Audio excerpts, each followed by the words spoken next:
c'est en forgeant qu'on devient forgeron. C'est en patouillant qu'on devient papillon. Non, c'est en lisant qu'on devient liseron.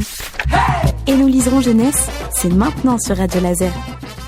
Bonjour à toutes, bonjour à tous. Je retrouve aujourd'hui Sophie qui va nous parler d'un livre un peu magique.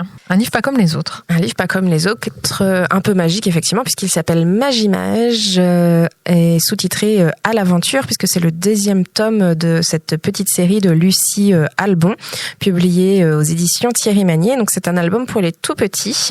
Donc c'est l'histoire d'un petit garçon qui part à l'aventure, quelque chose d'assez simple au niveau du texte. C'est l'heure de partir à l'aventure, ne rien oublier et foncer.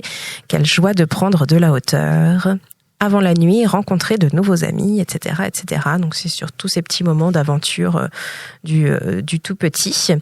Et puis on a de jolies illustrations du coup qui jouent avec les textures et puis les collages. C'est des collages du coup de papier avec des textures différentes. Et puis on a ce miroir qui est accroché au livre avec un petit fil. Et du coup, ce miroir, en fait, il donne toute la magie au livre. En fait, quand on va poser le miroir sur la page de gauche, on va avoir le reflet de la page de droite qui va donner une nouvelle image. Donc, par exemple, sur la page où on a un sac à dos pour symboliser cette aventure, on va poser le miroir et la moitié du sac à dos va se transformer en skate grâce au miroir et au reflet de la page de droite. Oui, c'est un jeu sur la symétrie, en fait. C'est un jeu sur la symétrie. Ça reproduit Donc, il y a un côté où on est dans quelque chose de... il y a un côté où effectivement ça ne fait pas une forme particulière, ça fait juste la symétrie de la page si on le met du mauvais côté, et puis si on met de l'autre côté, là on découvre cette nouvelle illustration qui a toujours un lien avec le sujet. C'est pas juste gadget histoire d'avoir une illustration, il y a ce côté aussi un peu extraordinaire. Donc avant la nuit, rencontrer de nouveaux amis, on voit ce petit garçon parler avec deux animaux plus ou moins identifiés.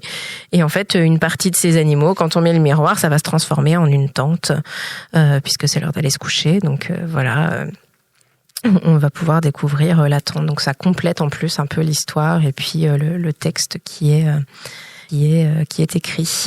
Donc donc le premier album s'appelait Magimage, celui-là s'appelle Magimage à l'aventure.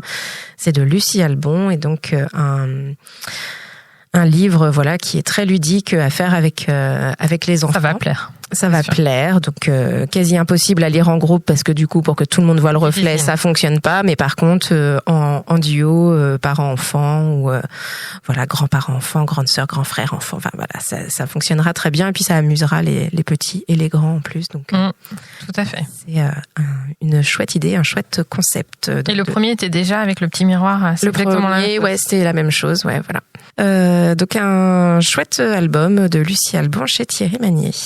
Merci Sophie.